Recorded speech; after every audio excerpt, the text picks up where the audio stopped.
All right, guys, what's going on? Welcome in. So I got to be honest, I tried to film this video like an hour and a half ago, but it was just too tough, right? I just kept getting distracted, kept getting too frustrated with what I was talking about. So I said, you know what, let me just go out, grab some coffee, swing back here, and clear my head a little bit, because I tried to film it like as soon as I woke up. And as we all know, yesterday the Jets were blown off the field, losing 32-6 to the rival Buffalo Bills in a quote-unquote must-win game. It's an absolute disgrace. It is an absolute embarrassment. The fact that Joe Douglas, Robert Saleh, and Nathaniel Hackett continue to roll out an offense that averages 1 touchdown per game is a slap in the face to the fans. It's a slap in the face. Joe Douglas has been here for years. He has been here for years. It's one thing if he just took over. It's one thing if he's one year into being a general manager. I've only brought in 2 free agents. I've only had 1 draft class, 1 first-round pick. Douglas has had 6 first-round draft picks. He's had 4 draft classes. $350 million plus spent since Joe Douglas has taken over. And this offense looks anemic. This offense is inept. Why is that? Why is that the case? Last season, it was all blamed on Mike LaFleur. He couldn't get along with Zach. He couldn't develop Zach. The play call, there was issues there. We needed to use Elijah Moore in different ways, and he favored Braxton Bear. All these different things, right? And look, Mike LaFleur was not perfect. By no means was he perfect, but he wasn't the sole 100% reason why the offense was horrible. Right, we can look at all these different things, so many different factors. But the point is, the Jets put it all on him. The Jets put it all on him and basically kicked him out of the door. And immediately gets picked up by the LA Rams. He's now their offensive coordinator. Granted, he's not calling plays. That's Sean McVay, but it still goes to show he's still a pretty smart offensive mind. He's a young up and comer. So I am absolutely disgusted. And the point of this video is a look back, and by the way, I apologize about the train. I don't know if you guys can hear it. The point of this video is it's a look back to 2020 when the Jets finished 2-14. 2-14, one of the worst seasons I've ever experienced as a Jet fan. Because people are comparing the Hackett offense this season to the last couple of years with Mike LaFleur's offense. And, a bunch of fans are pointing out, hey, the LaFleur offense was actually better in numerous categories. And I talked about this yesterday in the recap video, but I want to make a separate video on it because it's relevant to me. I can't get too upset or angry or anything like that, because then I just can't do it. So I looked back at the 2020 season, right? 2-14. And I wanted to specifically take a look at how the offense did, right? Comparing that Gase-led offense to the Hackett offense. And surprise, surprise, the Gase offense was better. The Gase offense was better. Averaging more passing yards per game, more rushing yards per game, and they averaged 15.2 points per game, whereas the Jets going into yesterday's game averaged 16 points per game. So obviously that number is going down after dropping 6 on the Buffalo Bills defense. So it is what it is. The numbers say what the numbers say, but the part that is mind-boggling to me, the part that just, again, is another slap in the face, kind of tying it back to Joe Douglas here. You look at the offense. You look at that 2020 team. Who are the playmakers? Who are the stars? Who are the skill positions, right? It was Frank Gore at running back. It was Brashad Perryman. It was rookie Denzel Mims that missed half the year.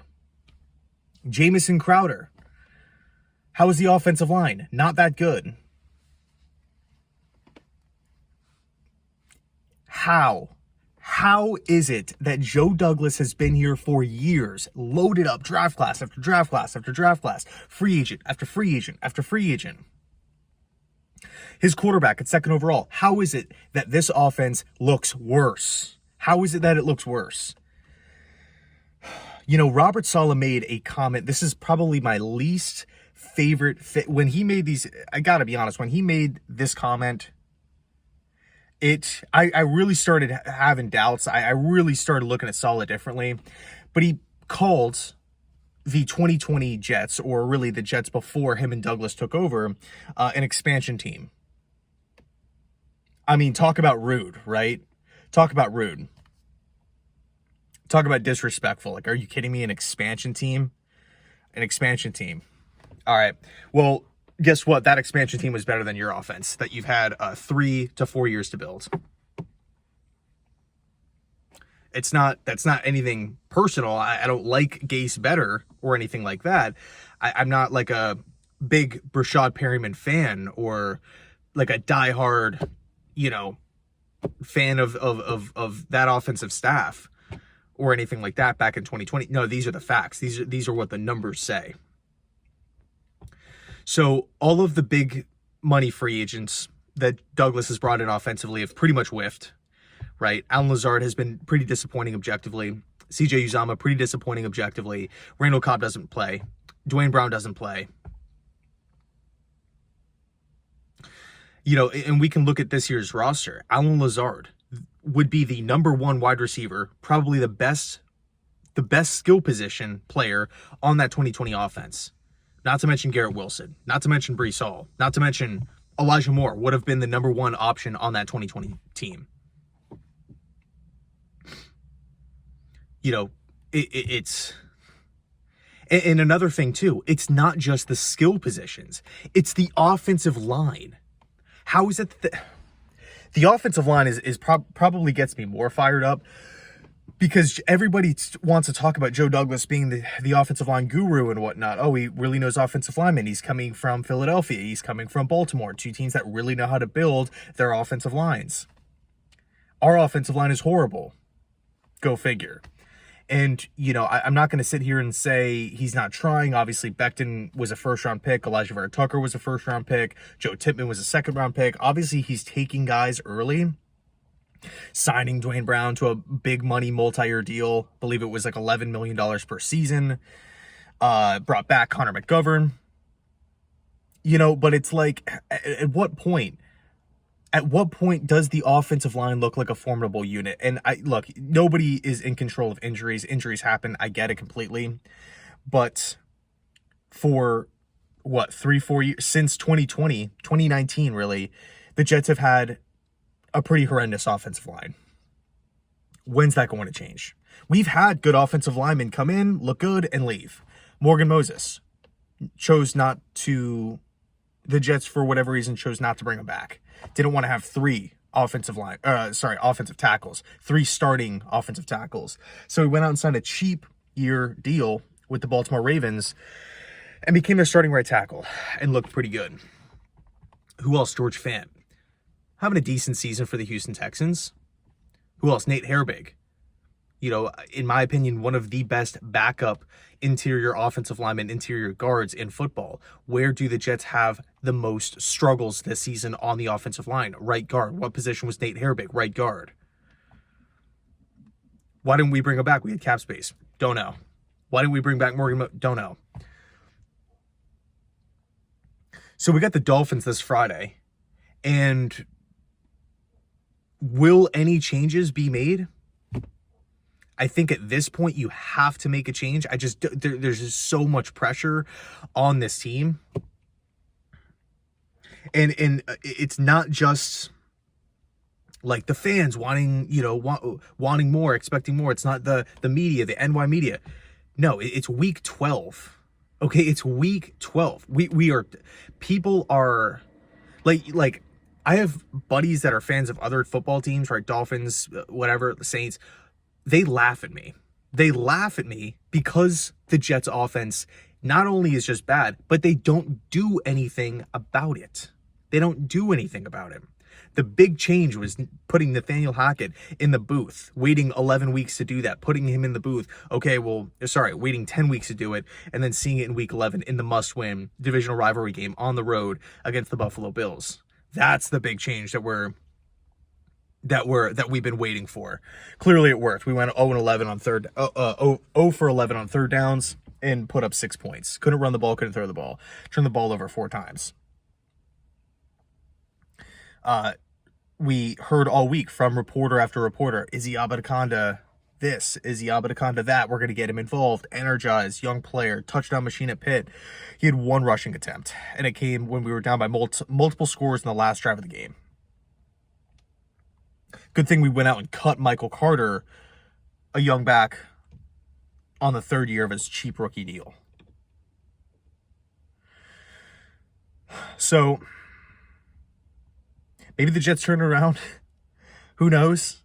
Hopefully Saleh's right when he says everybody is just, we have to wait for the offense to click, right? Once we get to that point, then the offense is going to take off. So hopefully it clicks this week against the Dolphins.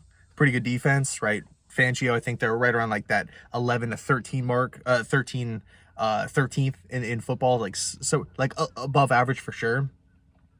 Hopefully this is the week. It's a short week on Black Friday. Weird kickoff time at 3 p.m.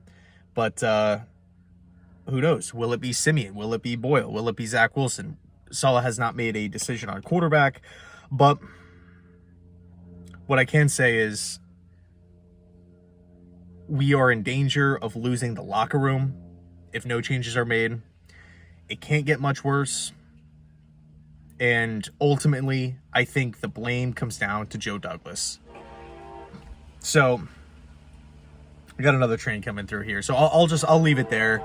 I don't know if Saleh is speaking to the media today. We'll see. Anyway, I hate making these negative videos. I really want to come on here, talk about wins and talk about positives and even in losses, talk about the silver linings, talk about, oh, well, such and such, came down with 10 catches. Jermaine Johnson had a couple sacks. Quinnen Williams looked great. Find the silver linings. Like, can you even remember a back and forth game that the Jets have had? Like a back and forth competitive game where both teams are actually good, not like the Jets-Giants game. I think back to that week 4 game. Was it week 4? Week 4 against the Chiefs. That game was fun. That game was exciting. Yeah, the Jets ended up losing, but we looked good. We looked good that night. Oh, my Lord. So I'll leave it there. Again, I hate making these negative videos. I don't want to make these negative videos. I want to make positive stuff, but it's just frustrating. I try to keep it real. I try to call it like I see it here, and it's just 11 weeks of being the worst, just absolutely putrid offensive football. And at what point do the New York Jets organization, the fans know it, the players know it, other teams know it, media members know it, everybody knows it outside of the Jets, at what point do they slam their fists on the desk and say, this is not acceptable? We are an NFL team spending millions and millions and millions of dollars on this offensive roster. Why isn't it working? It's not high school football, right? Where the star player just, left for, a big D1 program. This isn't college, right? Where maybe the recruiting trail was pretty tough the past couple years. So we don't really have the ammunition to replace the seniors. No, if you are bad in the NFL, you get rewarded with top draft picks. Chances are, if you're bad, you're not spending a lot of money on teams on your roster, so payroll, cap space, you have a lot of it.